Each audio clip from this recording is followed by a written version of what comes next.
bahwa saya menyaksikan dengan mata kepala sendiri bahwa di PBNU itu sering bekerja sama dengan Iran atau orang-orang Syiah, sehingga menurut saya ini termasuk pengkhianatan terhadap ajaran Mbah Hasyim Asy'ari. Yang mana beliau mengatakan jangan sampai warga NU bekerja sama atau mengikuti apa-apa yang datangnya dari Syiah, karena Syiah ini termasuk aliran sesat. Nah, ya ikhwan, mudah-mudahan apa yang saya sampaikan ini ada manfaatnya, dan tentu masih banyak tokoh-tokoh yang tahu atas keterlibatan PBNU yang berkomunikasi, berkolaborasi dengan tokoh-tokoh Syiah, dan juga ini sangat membahayakan bagi akidah umat Islam, khususnya warga NU. Semoga ada manfaatnya. Wassalamualaikum warahmatullahi wabarakatuh. Syahadat mereka minimal ada 4 bahkan sampai 5 rukunnya, bukan 2 seperti yang ada pada umat Islam. Selain mengucapkan 2 kalimat syahadat yang ada pada umat Islam, mereka menambahkan di dalam syahadatnya harus mereka itu mengkafirkan Abu Bakar, Umar, dan juga termasuk Aisyah dan Hafsah, serta mereka mengangkat Ali bin Abi Thalib, Aliyun Waliullah. Ini syahadat mereka. Silakan bisa di browsing, silakan bisa dicek di sumber-sumber yang memang langsung dari mereka sendiri, bahkan di beberapa channel-channel media-media mereka. Bukan rahasia lagi, sumbernya autentik, asli dari mereka, bukan buatan. Kenapa mesti harus ragu lagi?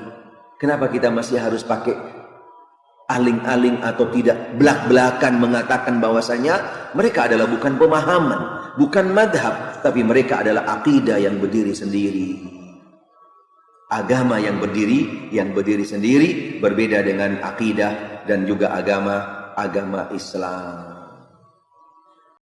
Orang Syiah saking gobloknya makan kotoran imamnya,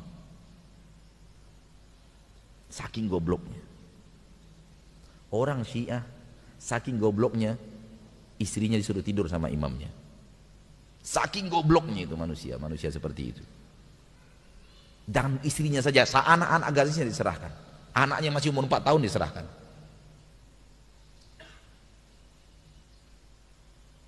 Orang kalau sudah kena akidahnya, Pak, lebih parah daripada binatang bodohnya. Sekarang umat Islam dirusak, diperangi dari dalam oleh orang Yahudi sendiri, tapi berkedok Islam. Itulah Syiah. Syiah ini orang Yahudi, teman-teman sekalian. Dibentuk oleh orang Yahudi, Abdullah bin Saba. Fakta sejarah mengatakan itu, harus yakin dengan itu. Kita punya buku-bukunya, fakta-faktanya. Abdullah bin Saba orang Yahudi, pura-pura masuk Islam. Dan di zaman Utsman bin Affan, dia menyebarkan fitnah mengatakan bahwasanya Abu Bakar sama Umar sengaja mengambil khilafahnya Ali. Sama Utsman dikeluarkan karena dia masih ngaku Islam, dia berkedok Islam, dikeluarkan. Apa yang terjadi? Dia buat tim demonstran, kemudian masuk memprotes Utsman sampai terbunuh Utsman. Buku-buku ahli sunnah semua sepakat. Ahli sunnah siapa? Yang mengikuti sunnah Nabi SAW mengatakan yang membunuh Utsman bin Affan adalah Abdullah bin Saba, si Yahudi yang pura-pura masuk Islam. Kita punya buku sejarah, ini bukan karangan saya ini. Syiah ini pengkhianat, kadzab wa pengkhianat selama-lamanya. Kaum muslimin, para ulama terbunuh sepanjang sejarah dengan sebab Syiah. Syiah ini di mana-mana.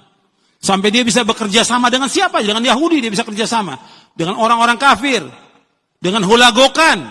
Hulagokan kerja sama dia untuk membunuh kaum muslimin di Baghdad. Syiah ini. Syiah paling jahat ini. Makanya kita harus hati-hati kepada mereka. Ngerusak Islam dan ngerusak kaum muslimin, semua dihalalkan oleh dia. Nggak ada Syiah itu, ini nggak boleh, ini nggak haram, nggak ada. Ini Syiah, semuanya halal. Riba halal, zina halal menurut mereka. Dengan alasan apa? Nikah mut'ah. Lihat ISIS sekarang yang mewakili Khawarij, mengkafirkan seluruh kaum muslimin, menghalalkan darah mereka. Berapa banyak kaum muslimin yang ditumpahkan darahnya. Pemahaman Khawarij ini sangat berbahaya. Demikian juga Syiah Rafidah, mengkafirkan yang selain mereka. Kita kan tidak beriman kepada imam-imam mereka yang 12 yang mereka klaim menjadi 12 imam. Tidak beriman kitanya. Itu kafir menurut mereka. Demikian juga Mu'tazilah mengkafirkan kita. Coba lihat apa yang terjadi pada saat Syiah sudah mulai berkuasa. Anda harus paham ya, orang-orang Syiah menganggap Anda semua ini ahli sunnah kafir. Dalahnya halal. Mau lihat buktinya? Apa yang mereka lakukan di Irak? Mereka menggantung Saddam, membunuh umat Islam ribuan di Irak. Semua yang berpaham sunni dihancurin, dibunuh. Dan bukan cuma dibunuh, masjidnya dirusak. Coba kita balik kasusnya. Adakah orang sunni yang membakar masjidnya orang Syiah? Adakah orang sunni yang memukul orang Syiah? Gak pernah. Kecuali kalau dia diserang ya. Gak pernah. Tetangga di Madinah itu, saya tahu 7 tahun saya tinggal di Madinah, ada penduduk asli Madinah yang orang-orang Syiah. Gak pernah digangguin tuh. Sama pemerintah Saudi dikasih warga negara, dikasih fasilitas, coba didakwai. Tapi kalau orang Syiah berbeda. Kapan mereka berkuasa pastikan darah antum halal.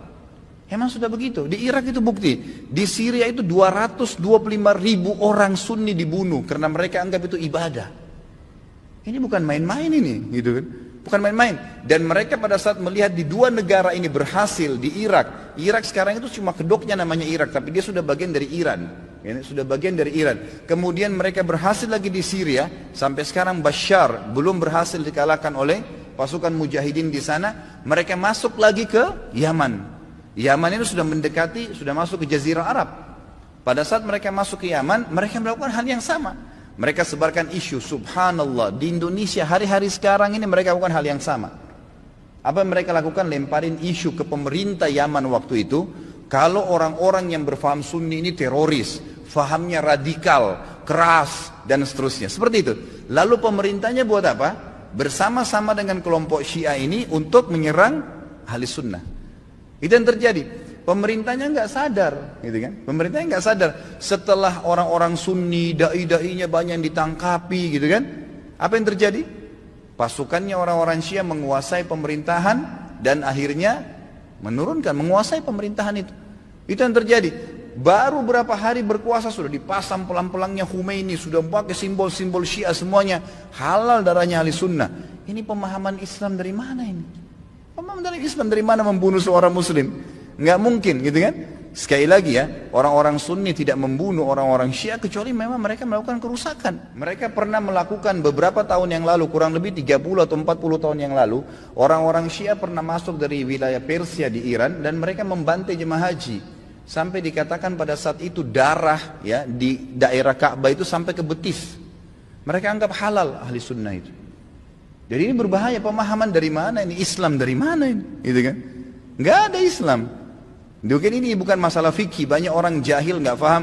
Oh ini cuma karena masalah fikih. Sama dengan khilaf antara Syafi'i dengan Imam Ahmad. Siapa yang bilang ini masalah akidah? Coba anda angkat Al-Quran anda dan anda bilang percaya nggak ini? Syekh Shinqiti rahimahullah pernah beliau mengangkat, diajak debat sama satu syekhnya orang-orang Syiah dari Iran di musim haji. Dia bilang ayo kita berdebat, cari mana yang benar. Kata Syekh Shinqiti boleh, tapi diangkat Al-Quran di Masjid Nabawi. Ini di depan para murid-muridnya. Nih saya angkat, kalian percaya nggak Quran ini? Supaya kalau kita berselisih bisa kembali ke sini. Apa kata syekhnya? Saya nggak percaya. Kata Syekh Shinqiti kalau kita nggak usah berdebat. Untuk apa berdebat? Nggak ada rujukan. Karena mereka anggap Quran ini kurang. Bayangkan Quran kitabullah yang kita jadikan sebagai asas yang kita pertama dianggap tidak benar. Bagaimana itu? Dan terlepas daripada itu, saya sudah pernah bawakan buku apa itu Syiah. Jelas sekali kok, gitu kan? Jelas sekali Syiah itu siapa? Dibentuk oleh Abdullah bin Sabah, orang Yahudi, dan bukan dari kaum muslimin. Orang-orang yang memukul-mukul dirinya sampai berdarah-darah dengan alasan mengatakan Husain. Siapa di antara ahli sunnah yang mengkafirkan Ali bin Abi Thalib radhiyallahu anhu? Ada? Gak ada. Kita mengatakan Ali radhiyallahu anhu, sahabat Nabi yang mulia. Semua orang ahli sunnah mencintai Ali karena kita faham hadis Nabi SAW tentang siapa yang mencintai Ali berarti bagian daripada iman, gitu kan?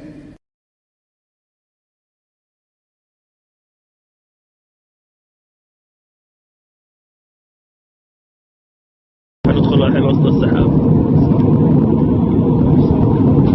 لا اله الا الله شوف السحاب داخلين وسطها دخلنا وسطها لا اله الا الله لا اله الا الله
محمد رسول الله.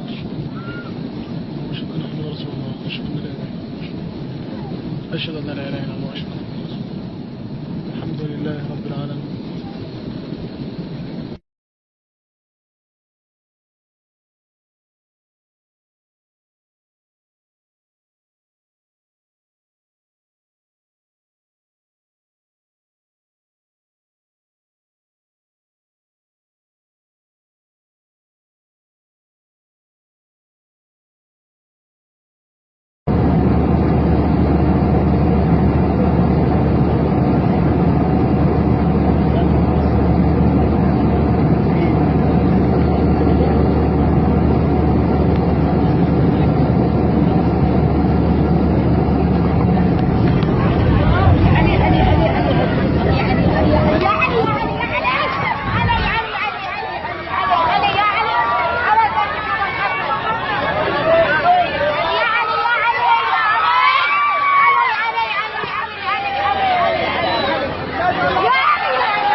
يا علي يا فاطمة زهراء يا محمد صلى الله عليه وسلم. وصلنا.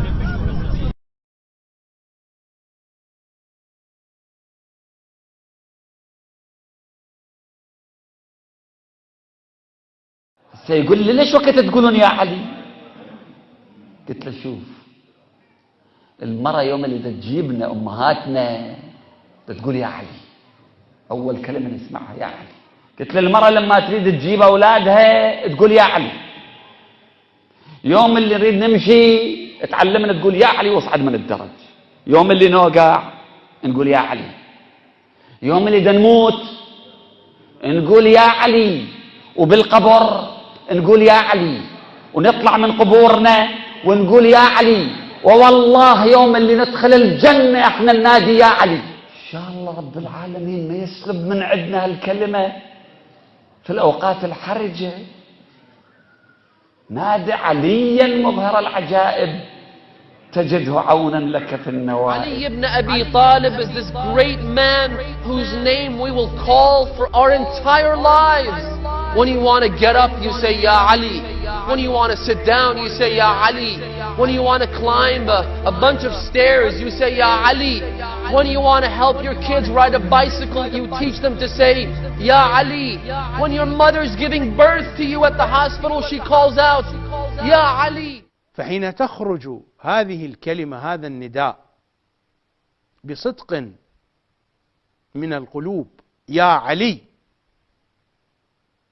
الثقيل يخف والشدائد تهون، وهذه حقيقة أنتم تلمسونها. Because we can say يا علي ibn Abi Talib, help me with this exam. يا علي ibn Abi Talib, I have problems, aid me. عندما أقول يا علي، عندما أقول يا حسين، عندما أقول يا زهراء، هذه ذروة التوحيد، سنام التوحيد، جوهر التوحيد. अली से हाजत तलब करना शिर्क नहीं है, कोई शिर्क नहीं, कोई शिर्क नहीं. همه اماما اینجورن. یکیشم امام زمان باشه، اینا در همه جا هستن، همه حرفی را میشنفن، همه فرد را میبینن،